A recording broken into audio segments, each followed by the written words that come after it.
Raimundo es un reportero con una gran experiencia. Viaja por el mundo entero agitando las conciencias. Desde hace ya 20 años va con su cámara en ristre desenmascarando engaños que para otros no existen.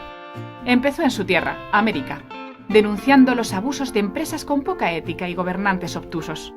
Pronto vio que en otras tierras las cosas se repetían y en desastres, hambres, guerras, las víctimas coincidían.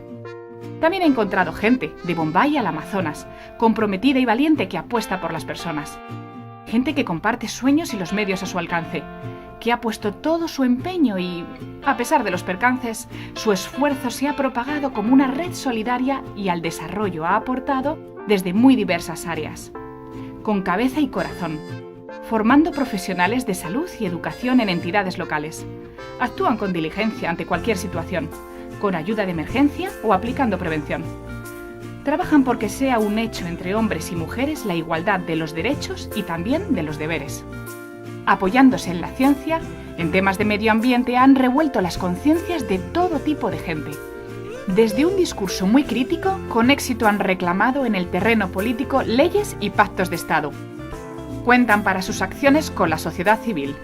Se unen a sus actuaciones de la jueza al albañil. Con denuncias y campañas de sensibilización han desmontado patrañas con pasión y con razón.